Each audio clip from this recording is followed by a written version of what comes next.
रूस और यूक्रेन का युद्ध लगभग पिछले 3 सालों से चल रहा था, लेकिन लगभग पिछले 1 साल से ये युद्ध एक जगह पे आके ठहर गया था। ना तो रूस की सेना आगे बढ़ पा रही थी और ना ही यूक्रेन की सेना।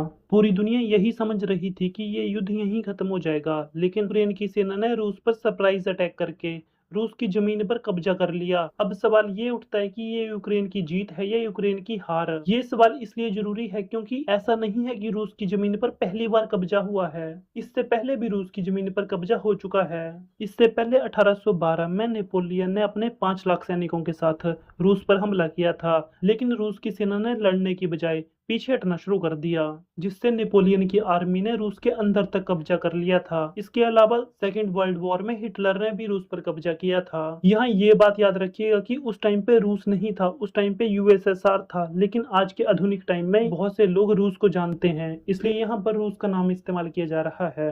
खैर, इन दोनों युद्धों में रूस की जीत हुई थी, क्योंकि रूस की आर्मी जानती है रूस में ठंड के टाइम में किसी के लिए भी सरवाइव करना आसान नहीं होता है, जिसका फायदा सबसे ज्यादा रूस की आर्मी उठाती है। और यही कारण होता है कि दूसरे देश की सेना या तो बीमार पड़ जाती है या तो उनकी सप्लाई कट हो जाती है। जो भी पीछे से उनका खाने पीने का सामान आ रहा होता है या हथियार आ रहे होते हैं, वो सब आना बंद हो जाते हैं, जिसका रूस की सेना भरपूर फायदा उठाती है। और उसके बाद रूस की सेना काउंटर अटैक करती है, जिसमें ऐसा देखा गया है कि रूस की सेना की जीत होती है।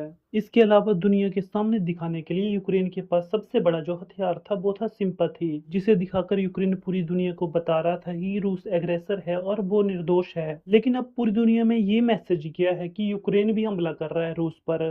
भाई, अब तक वेस्टर्न कंट्रीज और यूएसए यूक्रेन का साथ क्या बोल के दे रहे थे? उनके द्वारा यही कहा जा रहा था कि यूक्रेन पर हमला हुआ है। यूक्रेन रूस पर किसी भी तरह का अटैक नहीं करना चाहता था, लेकिन पुतिन अटैक करना चाहते थे यूक्रेन पर। लेकिन यूक्रेन की सेना ने जैसे ही रूस पर हमला किया, अब पूरी दुनिया में यूक्रेन की छवि भी खराब होगी। लेकिन इसका सबसे ज्यादा फायदा पुतिन को मिलेगा, क्योंकि अब तक रूस में ऐसे बहुत से लोग थे जो कि पुतिन के विरोध में थे और उनका कहना था कि यूक्रेन पर युद्ध पुतिन ने थोपा है, जबकि रूस को इस युद्ध की जरूरत नहीं थी। लेकिन जब से यूक्रेन ने रूस पर हमला किया है, अब रूस की पूरी जनता अपने राष्ट्रपति पुतिन के साथ खड़ी हो जाएगी, जो कि सबसे बड़ा सपोर्ट होगा इस लड़ाई में पुतिन के लिए। बाकी तो आगे क्या होगा ये तो आने वाला टाइम बताएगा।